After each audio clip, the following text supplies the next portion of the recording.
World news के sponsor हैं स्वागत, अदरक, लहसुन और मसाले 100% प्योर एंड हाइजीनिक। अस्सलाम वालेकुम, आदाब। मैं हूं खलील फरहाद। वर्ल्ड न्यूज़ की शुरुआत करते हैं हमेशा की तरह हेडलाइंस से। इसराइल ने फिर गजा पर किए फिजाई हमले। इसराइली जंगी तैयारों ने हमास के ठिकानों को बनाया निशाना। गजा से भेजे गए आतिशी गुब्बारों के जवाब में की गई इसराइली कार्रवाई।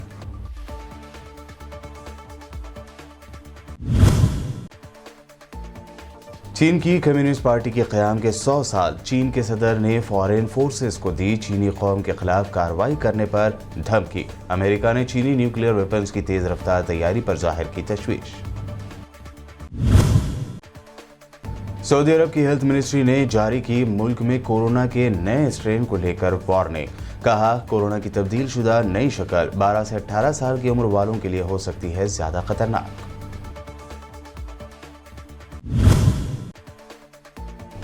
यूएई ने अपने शहरियों पर लगाई हिंदुस्तान, पाकिस्तान, बांग्लादेश समेत दिगर कई ममालिक का सफर करने की पाबंदी। 21 जुलाई तक इन शहरों का सफर नहीं कर पाएंगे यूएई के शहरी। अब जम्मू और कश्मीर के अरनिया सेक्टर में इंटरनेशनल बॉर्डर के पास दिखाई दिया ड्रोन। बीएसएफ की फायरिंग से हुआ फरार। पाकिस्तान के शहर इस्लामाबाद में वाक़ इंडियन हाई कमीशन के कंपाउंड में भी ड्रोन के नजर आने की है खबर।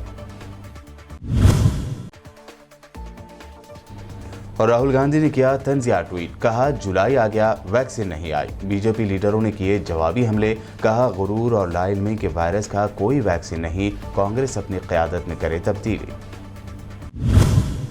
इसराइली जंगी जहाज़ों ने जुमेरात और जुमे की दरमियानी रात गजा की पट्टी में फ़लस्तीनी ठिकानों को बमबारी से निशाना बनाया। इसराइली वॉरप्लेन्स ने गजा शहर के साउथ में हमास तंजीम के अस्करी विंग अल-क़स्साम ब्रिगेड्स के ठिकानों पर कई मिसाइल दागे। ताहम किसी के जख्मी होने की इत्तला इन हमलों में नहीं मिली है। इसराइली फ़ौज के तर्जुमान के मुताबिक गुज़िश्ता रात निशाना बनाए गए ठिकाने हथियारों की तैयारी के लिए इस्तेमाल होते थे। तर्जुमान का कहना था कि यह कार्रवाई गजा की पट्टी से दागे जाने वाले आतिशी गुब्बारों के जवाब में की गई। गजा की पट्टी से होने वाले किसी भी हमले का पूरी ताकत से जवाब दिया जाएगा। बता दें कि इसराइल ने इल्ज़ाम लगाया था कि कल जुमेरात के रोज़ गजा पट्टी से इसराइल के सिमत दागे जाने वाले आतिशगीर और गुब्बारों के सबब इसराइली शहर अशकोल के नज़दीक 4 मुकामात पर आग भड़क उठी थी। चीन के सदर शी जिनपिंग ने चीनी कम्युनिस्ट पार्टी के क़याम के 100 साल मुकम्मल होने पर मुनक़्क़द की गई 100 साला तक़रीबात में गैर मुल्की अफ़वाज को धमकी देते हुए कहा कि चीनी कौम के साथ गलत सलूक करने की कोशिश के नतीजे में उन्हें नुकसान से गुजरना होगा। ये वार्निंग उन्होंने चीनी अवाम से तियानमेन स्क्वायर पर तवील ख़िताब के दौरान दिया। साथ ही चीनी अवाम की नई दुनिया तख्लीक़ करने पर उन्होंने सताइश की। दूसरी जानिब चीन की धमकी से अलग अमेरिका ने चीन के न्यूक्लियर वेपन्स की तेज़ रफ्तार तैयारी पर तशवीश जाहिर की है। अमेरिकन फॉरेन डिपार्टमेंट के तर्जुमान नेड प्राइस ने कहा है कि अमेरिका चीन के जोहरी हथियारों की तेज़ी से तामीर पर फिक्रमंद है। चीन के 100 से ज़ायद न्यूक्लियर मिसाइल साइलो की तामीर किए जाने से मुताल्लिक़ रिपोर्टों के बारे में पूछे जाने पर नेड प्राइस ने कहा कि यह तैयारी तशवीशनाक है और इससे चीन के इरादों पर सवालात उठते हैं।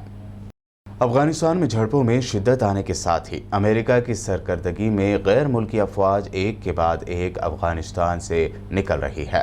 काबुल ज़राए के मुताबिक अमेरिका और जर्मनी समेत दिगर गैर मुल्की अफवाज के फ़ौजी ऐसे में नाकाम व नामुराद होकर अफगानिस्तान से निकल रहे हैं कि इस मुल्क में जंग, कशीदगी और कत्ले आम का सिलसिला बदस्तूर जारी है और अवाम और सियासी व मजहबी शख्सियात अमेरिका को 20 साला जंग में शिकस्त खाने वाला मुल्क करार दे रही है।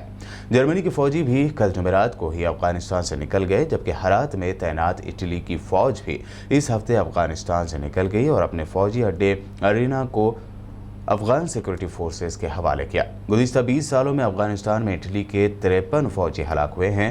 गैर मुल्की अफवाज ऐसे वक्त में अफगानिस्तान से फरार हो रहे हैं जब इस मुल्क में जंग जारी है और इस मुल्क में जंग मुसल्लत करने वाले साबिक़ अमेरिकी डिफेंस मिनिस्टर डोनाल्ड रम्सफील्ड की भी कल मौत हो गई थी। ईरान की supreme leader ayatollah Ali Khamenei ने आयतुल्ला गुलाम हुसैन मोहसिनी को मुल्की अदलिया का नया सरबराह या चीफ जस्टिस मुकर्रर किया है। अदलिया के साबिक़ सरबराह इब्राहिम रईसी ने हाल ही में सदारती इंतखाबात में कामयाबी हासिल की थी और वह 3 अगस्त को ईरान के सदर का ओहदा संभालेंगे। नए चीफ जस्टिस मोहसिनी इससे पहले ईरानी अदलिया के नायब सरबराह थे। गुलाम हुसैन मोहसिनी भी इब्राहिम रईसी की तरह सख्त नज़रियात के हामिल मजहबी स्कॉलर हैं। आयतुल्ला मोहसिनी ईरान के इंटेलिजेंस उमूर के मिनिस्टर भी रह चुके हैं। सऊदी अरब की हेल्थ मिनिस्ट्री ने तस्दीक की है कि कोरोना वायरस की एक तब्दील शुदा शक्ल 12 से 18 साल की उम्र वाले अफराद के लिए ज़्यादा ख़तरनाक हो सकती है। सऊदी हेल्थ मिनिस्ट्री ने मशवरा दिया है कि शहरी तब्दील शुदा वायरस से बचने के लिए वैक्सीन लगवाएं, क्योंकि मुताले से साबित हुआ है कि वैक्सीन महफूज है और उम्र के ग्रुप के लिए कारआमद है। वजारत ने ट्विटर पर अपने ऑफिशियल अकाउंट पर एक ट्वीट में इंकशाफ किया कि सऊदी अरब में होने वाले सर्वे के रिजल्ट से मालूम हुआ है कि 12 से 18 साल की उम्र के अफराद जो वायरस में मुब्तला थे, उनमें से 99% यानी 99% मरीजों को वैक्सीन नहीं मिली थी। सऊदी अरब में वैक्सीनेशन का अमल शुरू होने के बाद 28 दिसंबर 2020 से 7 जून 2021 तक उम्र के इस तबके के अफराद को वैक्सीन नहीं लगाई गई, मगर अब बड़े पैमाने पर वैक्सीन दी जा रही है।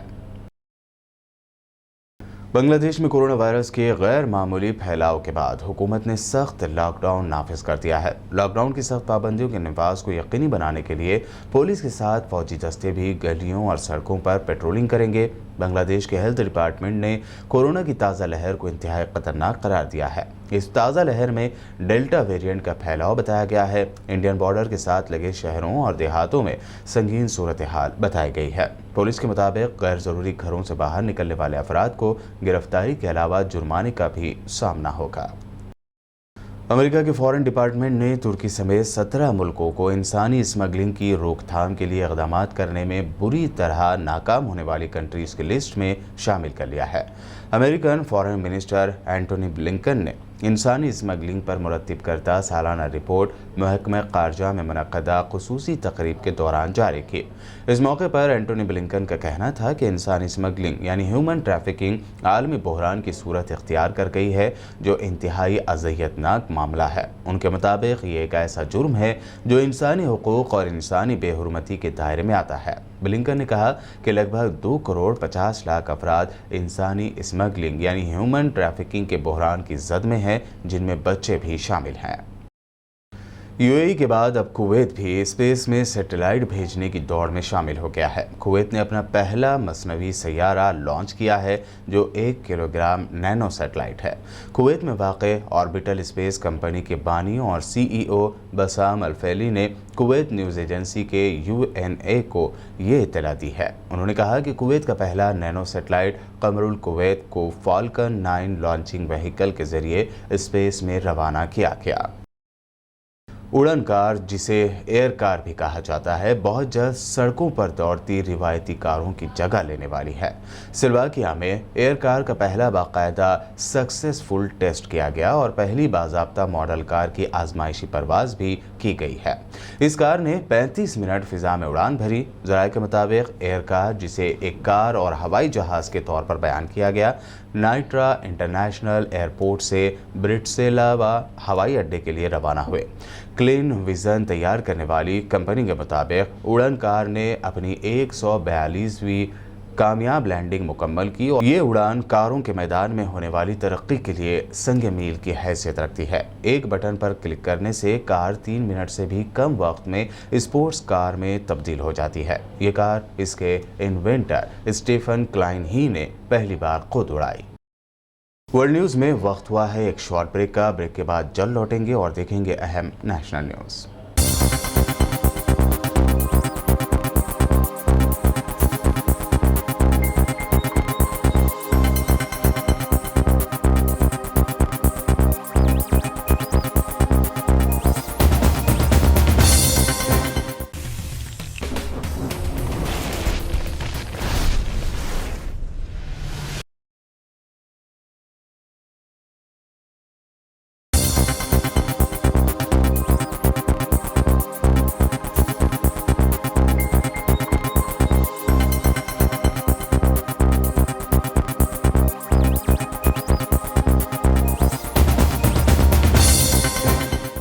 ब्रेक के बाद आपका दोबारा खैर मकदम है। बढ़ते हैं मज़ीद अहम खबरों की जानिब। मुत्तहिदा अरब अमारात यानी UAE ने अपने शहरियों को हिंदुस्तान, पाकिस्तान, बांग्लादेश, नेपाल और श्रीलंका समेत मुतादिद कंट्रीज़ के सफ़र पर पाबंदी लगा दी है। ये फैसला UAE के कोविड-19 वबाई मर्ज के पेश नज़र गुज़िश्ता महीने 14 ममालिक के मुसाफिरों पर 21 जुलाई 2021 तक सफरी पाबंदी में तोसी के बाद किया गया है। ज़राए के मुताबिक UAE की फॉरेन मिनिस्ट्री और national emergency crisis and disaster management authority ने कहा है कि सफरी सीज़न के आगाज़ के साथ ही शहरियों को कोरोना से मुताल्लिक़ तमाम एहतियाती और हिफाजती इक़दामात पर अमल करने की ज़रूरत है। जम्मू में ड्रोन के जरिए दहशतगर्दाना हमले के बाद अब पाकिस्तान के शहर इस्लामाबाद में वाक़े इंडियन हाई कमीशन के कंपाउंड में ड्रोन देखा गया है। ज़राए के मुताबिक भारत ने इस मामले को संजीदगी से लिया है और पाकिस्तानी हुकूमत से इसे लेकर सख्त एतराज़ जाहिर किया गया, लेकिन पाकिस्तान की जानिब से कोई जवाब अभी तक सामने नहीं आया है। दूसरी जानिब जम्मू कश्मीर के अरन्या सेक्टर में इंटरनेशनल बॉर्डर के पास BSF के जवानों ने आज सुबह करीब 4:30 बजे एक पाकिस्तानी ड्रोन को फायरिंग करके भगा दिया। जवानों ने उस वक्त फायरिंग की जब ड्रोन अरन्या सेक्टर में इंटरनेशनल बॉर्डर को पार करने की कोशिश कर रहा था। फायरिंग होते ही ड्रोन फौरन वापस लौट गया। बताया गया है कि इस ड्रोन को इलाके की निगरानी करने के लिए भेजा गया था। जम्मू कश्मीर के पुलवामा ज़िले में आज जुमा को सिक्योरिटी फोर्स और दहशतगर्दों के दरमियान इनकाउंटर हुआ है, जिसमें फ़ौज का एक जवान शहीद जबकि सिक्योरिटी फोर्स ने 4 दहशतगर्दों को घेरे में ले लिया। न्यूज़ लिखे जाने तक भी यह इनकाउंटर जारी था। एक पुलिस अहदेदार ने बताया कि पुलवामा ज़िले के राजपुरा इलाके के हाजिन गाँव में सर्च ऑपरेशन चलाया गया था। यहाँ दहशतगर्दों की मौजूदगी की इत्तला के बाद इलाके की घेराबंदी की गई। उन्होंने कहा कि दहशतगर्दों की जानिब से फायरिंग के बाद सर्च ऑपरेशन एनकाउंटर में तब्दील हो गया। कोरोना वायरस की वबा के खिलाफ मुल्क में वैक्सीनेशन मुहिम चलाई जा रही है। इस मुहिम के दरमियान अपोजिशन कांग्रेस की जानिब से वैक्सीन की किल्लत का मुद्दा लगातार उठाया जा रहा है। कांग्रेस के फॉर्मर प्रेसिडेंट राहुल गांधी ने मोदी सरकार पर तंज करते हुए कहा है कि जुलाई आ गया है, वैक्सीन नहीं आई। राहुल गांधी के इस तंज पर central health minister doctor Harshvardhan ने जवाब दिया। उन्होंने पूछा कि राहुल गांधी जी, आपका मसला क्या है? क्या आप पढ़ते नहीं, समझते नहीं हैं? हर्षवर्धन ने आगे कहा कि कल ही मैंने जुलाई महीने के लिए वैक्सीन की दस्तयाबी पर इंफॉर्मेशन दी है। उन्होंने राहुल गांधी पर तनकीद करते हुए कहा कि गुरूर और लाइलमी के वायरस के लिए कोई वैक्सीन नहीं है। कांग्रेस को क़यादत में तब्दीली के बारे में सोचना चाहिए। इस दरमियान बीजेपी के तर्जमान गौरव भाटिया ने वैक्सीन की किल्लत को लेकर किए गए तंज पर राहुल गांधी को शदीद तनकीद का निशाना बनाया। यहाँ श्री नरेंद्र मोदी जी के नेतृत्व में केंद्र सरकार भारत की जनता को सुरक्षा कवच दे रही है वैक्सीन के तौर पर। वहीं दूसरी तरफ कांग्रेस पार्टी खासकर और कुछ विपक्षी दल हैं जो नहीं चाहते कि भारत कोविड को परास्त करे। आज 3 घंटे पहले श्री राहुल गांधी जी का एक ट्वीट आया और इस ट्वीट में लिखा है, जुलाई आ गया है, वैक्सीन नहीं आई। जुलाई आ गया है, वैक्सीन नहीं आई। ये ट्वीट देख के किसी भी देशवासी को बहुत ही दुख होगा, और दुख इसलिए होगा कि जो आंकड़े आपके सामने हम प्रस्तुत करने जा रहे हैं वो तो कुछ और ही बयां करते हैं। वो तो दिखाते हैं कि किस तरह से केंद्र सरकार ने युद्ध स्तर पे भारत के नागरिकों को वैक्सीन लगाई है, एक सुरक्षा कवच दिया है। राहुल गांधी जी, जनवरी आया, फरवरी आया, मार्च, अप्रैल, मई, जून, जुलाई आया, लेकिन सद्बुद्धि कब आएगी आप में? कब वो राजनीतिक परिपक्वता आएगी कि आप समझेंगे कि विपक्ष की भूमिका भी सकारात्मक हो सकती है? अगले साल होने वाले उत्तर प्रदेश असेंबली इलेक्शन में 100 सीटों पर चुनाव लड़ने का ऐलान कर चुकी मजलिस इत्तेहादुल मुस्लिमीन मुल्क के कोने कोने में इंतखाबात में हिस्सा लेगी। आज मजलिस इत्तेहादुल मुस्लिमीन के सदर और हैदराबाद रुकन पार्लियामेंट बैरिस्टर असदुद्दीन ओवैसी ने ट्वीट करते हुए मजीद वजाहत की। उन्होंने अपने ट्वीट में लिखा कि भारत के मुस्तकबिल को लेकर मजलिस के पास भी एक विजन है। हमारी जिम्मेदारी है कि हम अपने पैगाम को जनता तक यानी आवाम तक पहुँचाएं और ये सिर्फ आवाम का हक है कि वो हमें अपनाए या ना अपनाए। असदुद्दीन ओवैसी ने अपने ट्वीट में आगे लिखा कि पहले भी कहा था, अब भी कह रहे हैं, मजलिस चुनाव लड़ेगी, देश के हर कोने में लड़ेगी, बार बार लड़ेगी इंशाअल्लाह। बता दें कि एमआईएम ने तेलंगाना से निकलकर महाराष्ट्र, कर्नाटक, यूपी, वेस्ट बंगाल, केरला और गुजरात में इलेक्शन लड़कर इस बात का पहले ही इशारा दे दिया है कि वो मुल्क में आइंदा किसी भी रियासत में होने वाले इलेक्शन में अपनी पार्टी की मौजूदगी साबित कराएगी। नॉर्थ इंडिया में ज़बरदस्त गर्मी की लहर और फिर बिजली के शॉर्टेज के मसाइल सामने आ गए हैं। ऐसे में कांग्रेस लीडर नवजोत सिंह सिद्धू ने इसी बहाने से अब खुलकर पंजाब ने अपनी ही सरकार के खिलाफ बयानबाजी की है। नवजोत सिंह सिद्धू ने लगातार कई ट्वीट करते हुए पंजाब में बिजली के बहरान पर सवाल खड़े किए और रियासत की कैप्टन अमरिंदर सरकार पर तनकीद की। सिद्धू ने अपने ट्वीट्स में लिखा कि पंजाब में पावर कट या एसी चलाने के लिए टाइमिंग फिक्स करने की ज़रूरत नहीं है। अगर सही तरीके से काम किया जाए तो पंजाब इस वक्त 4.54 पर यूनिट के हिसाब से बिजली खरीद रहा है, जो नेशनल रेशियो और चंडीगढ़ के तनासुब से काफ़ी ज़्यादा है। उन्होंने पंजाब की कांग्रेस हुकूमत को नेशनल ग्रिड से बिजली लेने का मशवरा दिया।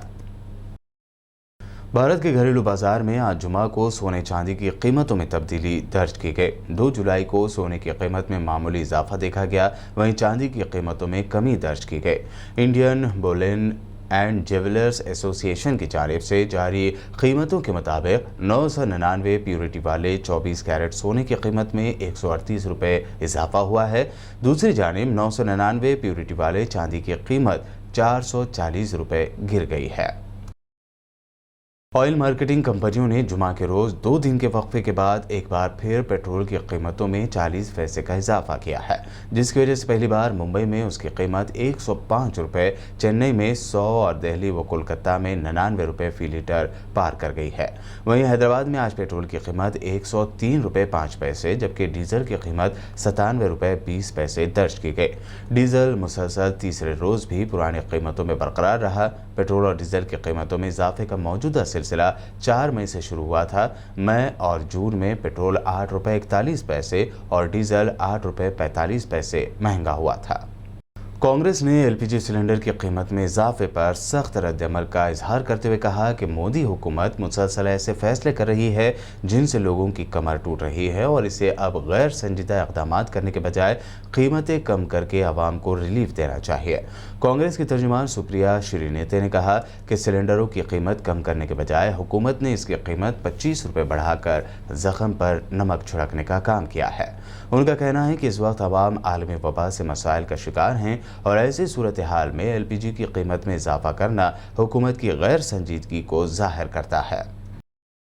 मशहूर शायर मुनव्वर राना के बेटे पर फायरिंग के मामले में रायबरेली पुलिस ने बड़ा इंकशाफ किया है। पुलिस जांच के मुताबिक मुनव्वर राना के बेटे ने अपने चाचा और चचेरे भाइयों को फंसाने के लिए खुद पर ही गोली चलवाई। इस पूरे मामले के पीछे जायदाद का झगड़ा बताया जा रहा है। पुलिस ने इस केस में 4 लोगों को गिरफ्तार कर लिया है। सीसीटीवी फुटेज में बाकायदा फायरिंग का वाकया कैद हुआ है कि कैसे मुनव्वर राना का बेटा रायबरेली के पेट्रोल पंप पर पहुंचता है, गाड़ी पेट्रोल पंप के बाहर ही खड़ी करता है, खुद भी गाड़ी में बैठा रहता है। कुछ देर बाद 2-3 शूटर वहां पहुंचते हैं, गाड़ी का मुआयना करके पेट्रोल पंप के गेट पर फायरिंग करके भाग जाते हैं। पुलिस ने सभी शूटरों को गिरफ्तार करने का दावा किया है, जबकि मुनव्वर राना के बेटे को जल्द ही गिरफ्तार किए जाने की खबरें सामने आ रही हैं। और अब आखिर में हेडलाइंस पर एक और नजर। इसराइल ने फिर गजा पर किए फिजाई हमले। इसराइली जंगी तैयारों ने हमास के ठिकानों को बनाया निशाना। गजा से भेजे गए आतिशी गुब्बारों के जवाब में की गई इसराइली कार्रवाई।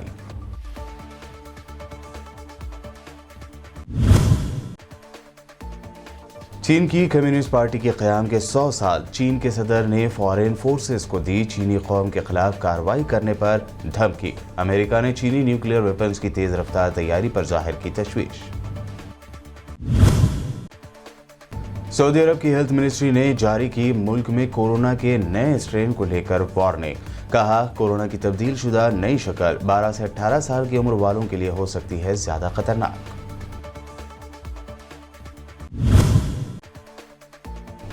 यूएई ने अपने शहरियों पर लगाई हिंदुस्तान, पाकिस्तान, बांग्लादेश समेत दिगर कई ममालिक का सफर करने की पाबंदी। 21 जुलाई तक इन शहरों का सफर नहीं कर पाएंगे यूएई के शहरी।